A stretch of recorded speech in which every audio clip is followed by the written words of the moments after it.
C'est vous qui avez demandé ça. Ils ont simplement répondu. Le pays hôte est toujours surcoté. Une équipe métamorphosée, le Maroc qui a sa plus belle performance lors de cette Coupe d'Afrique des Nations. Comment faire le contraire avec ce fou dans ton équipe?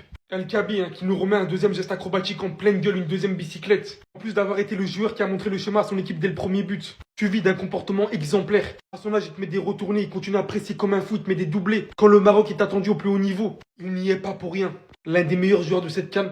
Et je pense vraiment que le Real Madrid est un problème et pas le joueur. Juste sa conduite de balle suffit à tous les supporters de football en fait. Comme si ça suffisait pas, Hakimi fait son retour au meilleur moment. Et l'entrée qu'il a fait, se signe directement de 2 tirs cadrés. Un système plus offensif, mieux équilibré, mieux réparti. Walid Regragui, malgré qu'il a été hué en début de match, a enfin compris que ce Maroc doit jouer libéré à ce point-là. Parce qu'il y a des joueurs qui sont capables d'apporter constamment ce danger, cette percussion. Avec Ezal Zouli, Brahim Diaz, c'est un numéro 9 de fou. Unai, incroyable. La Zambie, faut penser 2 fois la prochaine fois avant de sortir ce genre de choses. Vous vouliez peut-être un peu de buzz, mais là franchement, tout simplement éteint. Félicitations Maroc pour cette qualification, le meilleur reste à venir. El Kabi est un malade. Déjà que le Maroc est l'équipe favorite de cette CAN, mais en plus de ça, ils ont 3 armes secrètes. Il y en a un qui est toujours là pour débloquer les situations et depuis le début de la CAN, il est inarrêtable. Alors qu'au Real Madrid, il joue pas tant que ça. Aujourd'hui, encore une fois, il était dans la construction du jeu marocain. D'autant plus que lui et ses coéquipiers autour de lui étaient venus aujourd'hui pour fermer des bouches. Tous ceux qui, après le deuxième match du Maroc face au Mali, disaient que le Maroc n'avait pas le niveau, et ben aujourd'hui, ils ont voulu vous montrer que vous aviez tort. Brahim Diaz aujourd'hui, encore une fois, auteur d'un but. Il est sur 3 buts en 3 matchs. Ce qui nous amène ensuite à la deuxième arme secrète du Maroc. Monsieur El Kabi aka les retournettes acrobatiques. En fait, lui, dans cette CAN, c'est simple. Il est venu que pour nous choquer. Après son premier but de malade qui nous a inscrit lors du match d'ouverture, but qui pour la majorité des gens est le but de la CAN, et bah le gars aujourd'hui est venu se concurrencer lui-même. Il a encore claqué un deuxième but qui rentre en concurrence avec son premier but. Encore une retournette acrobatique. Sur une magnifique passe d'Unai qui était à 25 mètres des cages, Monsieur El Kabi qui au départ paraissait en hors-jeu, eh ben non, il a encore fait souffrir son dos. Je sais pas comment il se débrouille pour avoir autant de facilité à se retourner, mais c'est juste dingue. Et en plus de ça, il se limite pas seulement qu'aux retournettes acrobatiques, non. Sur son premier but d'aujourd'hui, le gars était entouré par toute l'équipe de la Zambie, mais il a quand même marqué.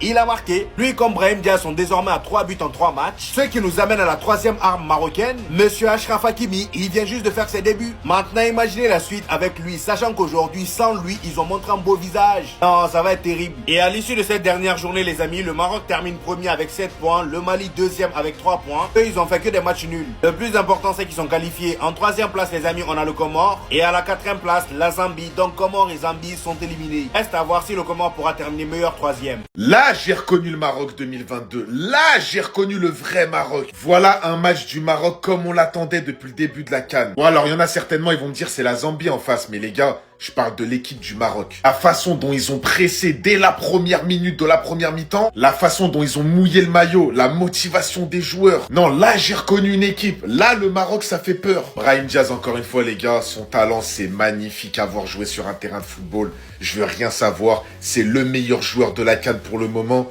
ou un des meilleurs. Encore buteur ce soir, magnifique but. Le mec, il joue même pas 90 minutes. Il fait un festival pendant 60 minutes. Encore une retournée accro... Non, mais les gars... Franchement, lui, mais que des retournées en fait. Il a mis une retournée le premier match, il avait déjà le plus beau but de la CAN. Il t'en remet une deuxième. Surtout qu'au début, elle a été sifflée hors-jeu. Et après, non, finalement, il n'y a pas d'hors-jeu, le but est validé. On soulignera aussi la magnifique entrée d'Achraf Hakimi qui revient sur les terrains, poussé par les supporters, applaudi par les supporters marocains. Franchement, ça fait trop plaisir. Eh les gars, Hakimi, tu peux pas le détester. Regardez juste sa tête. Tu peux pas le détester, les gars. Il est trop simple, il est trop gentil, il respire la bonne humeur, c'est trop. Mais bon, franchement, pour moi, collectivement parlant, c'est le meilleur match du Maroc que j'ai vu pour le moment. Bon, la Zambie, dommage pour eux, ils ont quand même affronté un gros Maroc, les gars, faut pas se mentir. En tout cas, félicitations. Tiens, comme c'est bizarre, les gars. Quand tu mets les joueurs à leur poste, bizarrement, tout va beaucoup mieux. Enfin, merci. Merci, Regragui. Merci. Quand tu mets Saibari dans son poste, au milieu de terrain, c'est monstrueux. C'est là que tu revois le Saibari du PSV, le Saibari de ce qu'il te propose en club. Quand tu fais jouer Abdé, qui est le joueur, l'ailier marocain le plus efficace depuis le début de la saison, tu vois que c'est beaucoup mieux. Merci. Alors, me dites pas, ouais, c'est facile à dire après le score, tout ça, les frères. Je l'avais même dit avant ce match. J'ai mis une story pour vous dire, pronostic, j'avais dit 3-1. C'est pas 3-1, c'est encore mieux. Tu prends même pas de but juste derrière. Magnifique, les gars. Magnifique. Alors, il y a une chose, moi, que j'aurais peut-être espéré dans ce match. Parce que c'est presque parfait, à part certaines exceptions. Une chose que j'aurais aimé voir, c'est une entrée d'Aïd Boudlal. Alors Massina n'a pas eu grand-chose à faire. Il n'a pas eu grand-chose à faire non plus. C'est pas comme si vraiment il était réellement sollicité, qu'il était vraiment mis en difficulté. C'est clair et net face à cette équipe de Zambie qui est très faible. Mais justement, je trouve que Aïd Boudlal, en vue de le faire rentrer plus tard dans la compétition, tu ne sais pas ce qui peut se passer. C'est très long une CAN. Lui donner la possibilité de jouer, de faire rentrer, de rentrer dans ce match à partir de la 60e minute avec tous les autres. À un moment donné, tu vois que tu mènes 3-0, où tu es serein, où tu es tranquille. C'est peut-être le seul regret que je peux avoir par rapport à ça. Pour le reste, incroyable, frère. Incroyable. Merci. J'espère que ça va continuer comme ça. J'espère vraiment que ça va être ce match-là, le déclic, une fois pour toutes.